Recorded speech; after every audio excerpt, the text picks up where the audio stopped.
here with two organizations. One is Second Chance Wildlife Rehabilitators, and those are people who take baby animals or injured animals, get them back together and out in the woods where they belong. And the other one is Echo Bats. And we bring bats to libraries and schools, and we also do field research.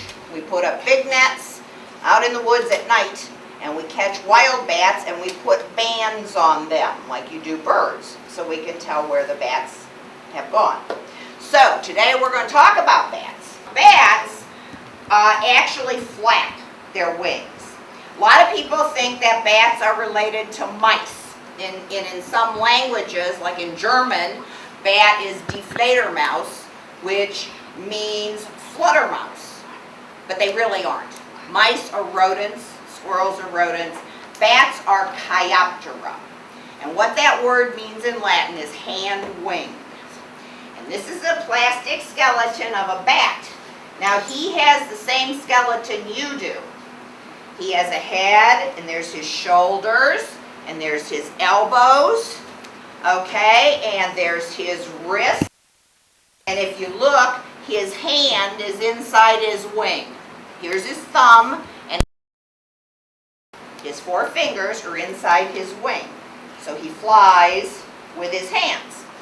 Now there's 1,100 different types of bats in our world, and they come in all kind of sizes. The tiniest bat, now this is a pencil eraser, but the tiniest bat is only about an inch long in his, and he's called a bumblebee bat because he does just like bumblebees. He eats nectar from flowers, and he lives in Southeast Asia. And can I get you to help me a minute? Would you hang on to this? The biggest bat also lives in Southeast Asia.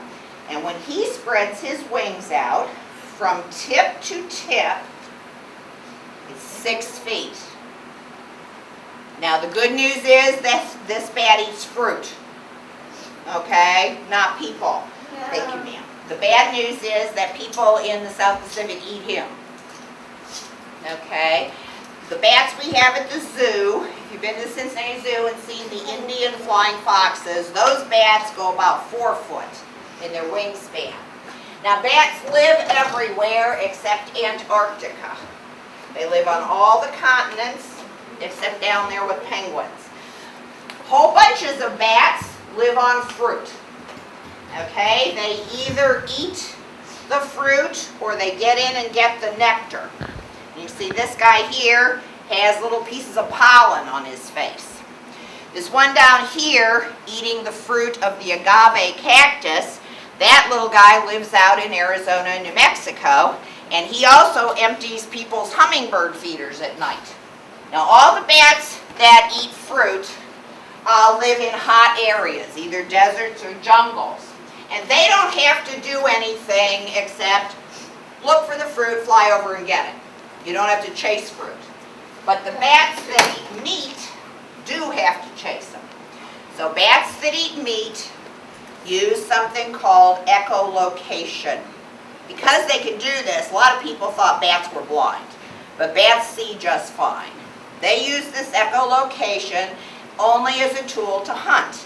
And they send out sound waves, and it bounces back and lets them know if what's out there is the size of food.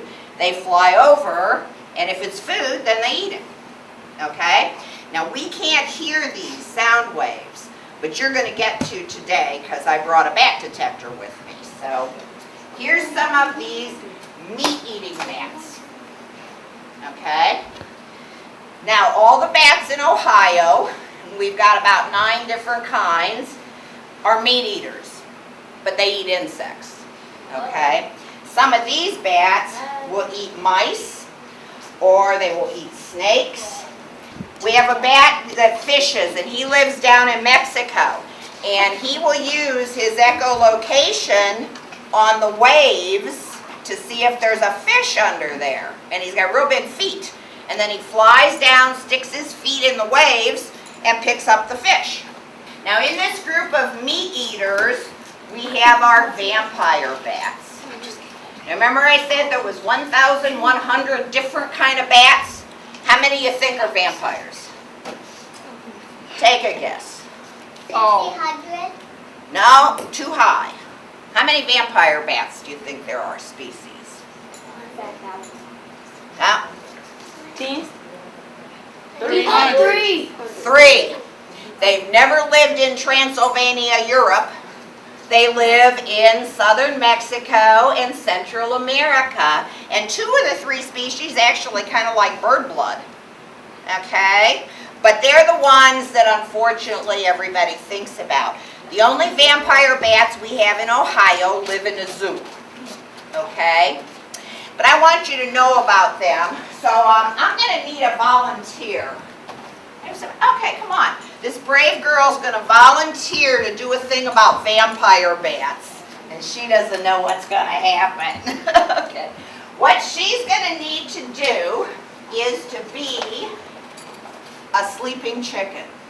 Can you turn around here, dear, and do your best sleeping chicken imitation? You know? Okay. Vampire bat is about this big. Okay? He's hungry. He is not going to land on this chicken because that could wake it up. He is going to land over here. Vampire bats are the only bats that can actually gallop. And he gallops, and he gallops, and he comes, and he gets on the chicken. Now, he has a special heat sensor. And you know your blood's hotter than your skin. So he's going to go until he finds a nice little blood vessel. And then he's going to make a little tiny slit, just a little bitty cut. And in his saliva, in his spit, he has stuff called an anticoagulant. Makes your blood flow a little faster. And now here's the key word, and then he licks, no sucking, okay? He licks up a little blood, flies away, and the chicken is still sleeping. Well, you did a great job. Thank you. Thank you. Now, how much blood do you think that vampire bat ate? How much? Little. Little bit, yeah. Come out here. Only a teaspoon.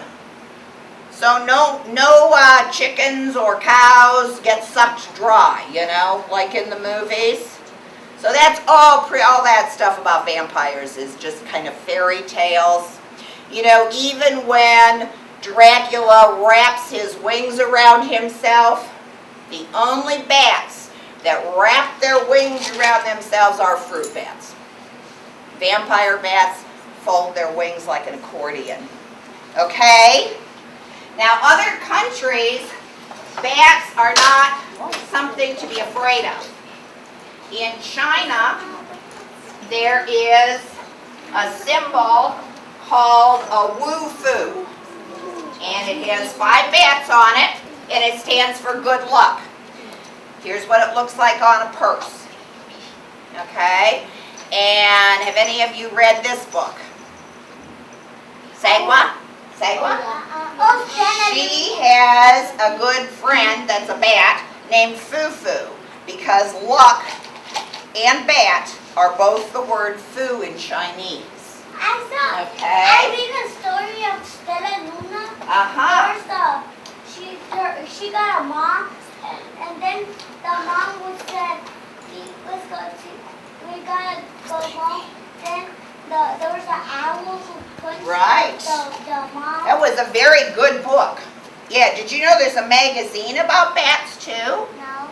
Yeah, the biggest bat organization in the world is in Austin, Texas. And the last couple years, the post office has made bat stamps. And here's the neatest thing. You know you've made it in America when you are on winter holiday cards. Do you see the little Santa bats? Okay. See? Why are you making that funny face? Those are good looking bats on there. Okay, so you came here today, though, to meet a real bat, right? Yeah. Okay. In Ohio, these are all the bats we have. And the one you're going to meet is the big brown bat. He's the second largest bat in Ohio, and he's the one that lives in houses. Here's a close-up. He has very sharp teeth because he eats beetles and moths. Beetles and moths have an exoskeleton. You remember from biology an exoskeleton from science? It's on the outside and it's crunchy. So he has to have good teeth to crunch.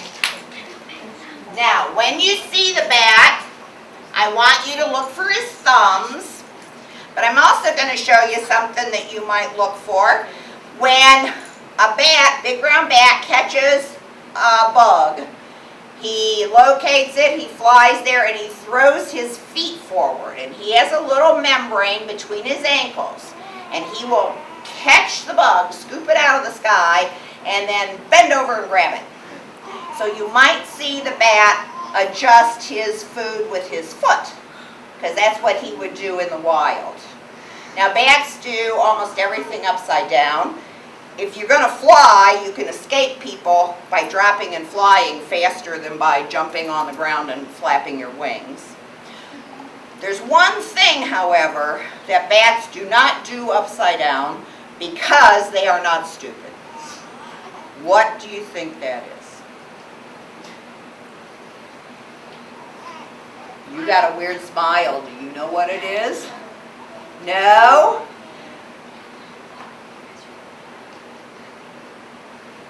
If you're at school, you got to get a pass to go do it. You know.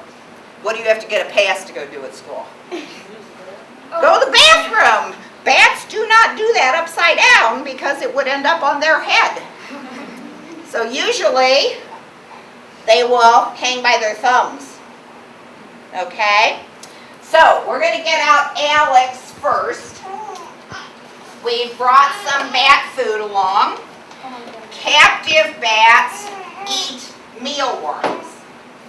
The reason they eat mealworms is mealworms have an exoskeleton. That crunchy outside, it actually sounds like they're eating potato chips. So we're going to put some mealworms in a dish. Okay, here he is. And that's pretty much the biggest bat in Ohio. It's kind of embarrassing to have been frightened by that, isn't it? Sam? Okay, now, let's see if he's echolocating. Okay, he is opening his mouth right now, but you can't hear anything come out. Let's see, we'll put on the bat detector, and that puts echolocation into your ears' hearing range. Why don't you guys scoot over here and we'll all be a little bit closer. Let's see. Okay, you hear it? Okay, he's hunting. He knows food is coming.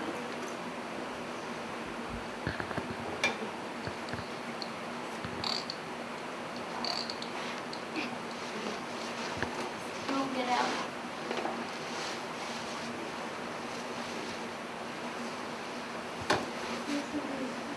Is he not? He'll come. He'll get there.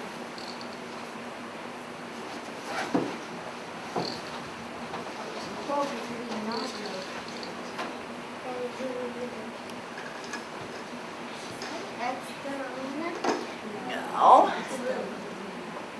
I don't have a stone. I just have Ben, Jerry, and Alex. Okay. Ooh, you're going down, bud.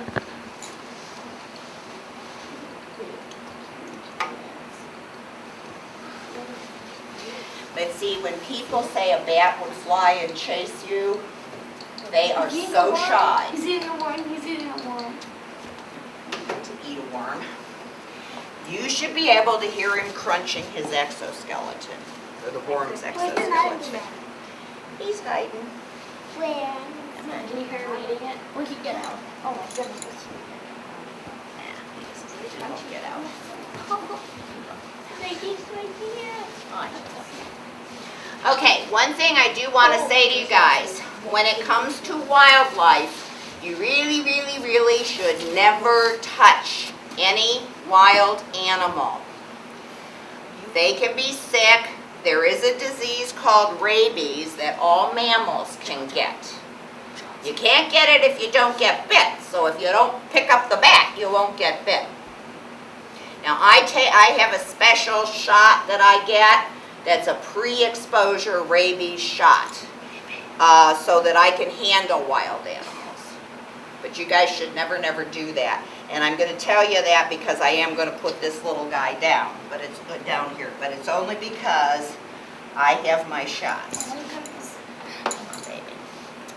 Well, he's yeah, because he's scared. Come on, come on. I know you are just such a little goofy. There he goes. Are you okay? Yes, he's very, very shy. But listen and see if you can hear him crunching. I can hear you. I can hear him. Yeah, Mom can hear him, and she's sitting way back there. No, Mom. It's her mom. Yeah, this exoskeleton is something that bats need, just like people need fiber. Okay? So that they can digest things. And it keeps them very, very healthy. Now, bats do have a tendency to go to the bathroom a lot, just like birds do. Anybody got any ideas why that might be? When you're going to fly around, you don't want to be heavy. So if you can eat your food, get the nutrients, and get rid of it, don't bang on him. You don't want him poking on your head. So anyway, that they weigh less, so that's why they will go ahead and digest their food really quick. Do we have any questions about bats? He's gonna go get some more. Yeah. What? What? Where did you got them? Where did I get these guys? People will find baby bats on the street sometimes, or, you know, someplace where their mother is obviously gone. And they will call us, and then we take the babies. After we're looking at the bat here, oh, I guess I don't have one there. We feed them milk. Let me get a bat baby bottle. This is a bat baby bottle. Okay. It is. That's actually what it is. It's a syringe, but it doesn't have a needle on it. Instead, it has kind of this little nipple thing.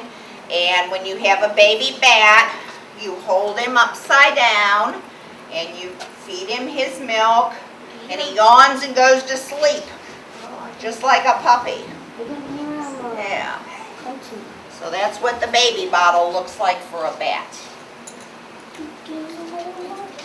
Now, the big brown bats, this species, they usually have two babies. They'll have twins. But some of the other bats that we have, like this red bat here, will have maybe 3 or 4 babies. But since this bat lives by itself out in a tree, there's more danger that the babies won't make it. So that's why they have more. And they can live to be about 20 years old. So you can have them around a long time. Now, why do you think bats would be good to have? What do they eat? They eat things that damage things in the Bugs. And things that bite you, like mosquitoes. The little brown bat, which is smaller than this guy, eats 600 to 1,000 mosquito-sized bugs an hour when they're out eating at night. So they're really, really good to have in your backyard. Oh my gosh. See? Pretty cool, huh? Yeah. Can you see his thumbs there? Were you able to pick out his thumbs at the end of his wrist? Yeah. And you see the little membrane, the skin between his ankles that he uses to catch bugs? He's trying. Yeah. Now, one of the problems when they're in captivity, they don't wear down their nails. So sometimes I have to clip their nails, and they don't like that. Well, he looks like them, Do you keep bats at your house? except he's a little fatter. Yes. Oh my goodness. Yes, I have a wonderful, patient husband who didn't really sign on for this, but he builds me very nice cages. So from this pole to about here and about this tall is the cage the guys live in, and they can fly around in there. Yeah, the 3 of them. Do I give them a lot of food? Well, in the summer, when they're awake, they can eat about 40 mealworms a night. Dang. But then they go to sleep in November and pretty much don't eat until March. They hibernate. They don't sleep, like, they're not gonna sleep today? Yeah, they'll sleep during the day. I mean, except that they're here, we're waking them up. But yeah, they hibernate because there are no bugs outside, so they wouldn't be able to eat. You have a question? We had a bat in our basement. Uh-huh. Yeah, I'm sure he got there by mistake. You want to know how to get a bat out of your basement? Yeah, I do. Yeah, I do. Okay. I will come and see All you right. tomorrow. Come and see. In your basement, do you have any windows? Yes. Okay. If you have windows, and this goes for the upstairs part of the house too, you wait till dusk when the sun is going down and open the window. And the bat will leave. We don't have any windows. If you don't have any windows, then it's a little trickier, but it's not impossible. Okay? You wait till the bat stays still. Okay? And you take a box that has a lid. Alright? And you scoot it up under the bat and you push him in the box. And then you can take him outside and open the box, set him on top of a car or something, and he'll fly away. Do you like bats? Now, most people break their leg on the ladder while they're doing that. So, but if you wait till the daytime and the bat's asleep someplace, they're not going to like jump awake, so you can do that. But it's a lot easier to just open the window. And now, if it's late at night, you can go outside and get several hundred feet away from the window with a flashlight. Because what they do when they fly out of barns and stuff at night, they look for the setting sun to show them the way out of the barn. Okay, got it? So if you see a bat in your house, tell Mommy to get a box. Yeah, don't you do it. Because at one time today I spilled milk all myself in a bowl. Oh. And it did not come out. Okay, do you guys have any bat questions? Okay. Do you put your bats in a different place when they hibernate? No, what I do is I have one big room in my basement, and it's got a couple windows to the outside, and I just don't have the heat on down there. Now with these guys, since we do programs in the winter, I can always put some worms in and feed them. With wild bats, however, if you've ever seen the cages or the hibernation caves in Kentucky, and they have the big iron gates on them to keep people out, if you go in and you wake up a hibernating wild bat, he loses about 2 days worth of energy. So if they're awakened too many times in the winter, they starve to death by spring, because there's no bugs to go refuel them, where we can feed the captive guys. But yeah, and they just hang there. There's even pictures of some little bats in caves with ice on them. So yeah. So it doesn't have to be freezing cold. Yeah, if it goes too far, they could freeze to death. But yeah, they will move around in the cave. If it gets colder by the entrance, if we have a real severe winter, they might move to the middle or the back where it's a little bit warmer. That's why even when you build bat houses, it's better to have them longer than wider, because they can crawl way up on top if they need to get warm, stay by the bottom. So you might find several in Kentucky, the country part of Kentucky. Well, actually, you probably in the summer can find more bats in the old neighborhoods of Cincinnati, because they're in all the attics. Now, see, in England, They actually build houses with 2 walls and a space to encourage the bats to move in because they eat so many insects. So, okay, well, thank you very much. I hope you learned something about a bat today. You go out and tell the world to quit hitting them with tennis rackets, okay? That's your job now. Or fly swatters.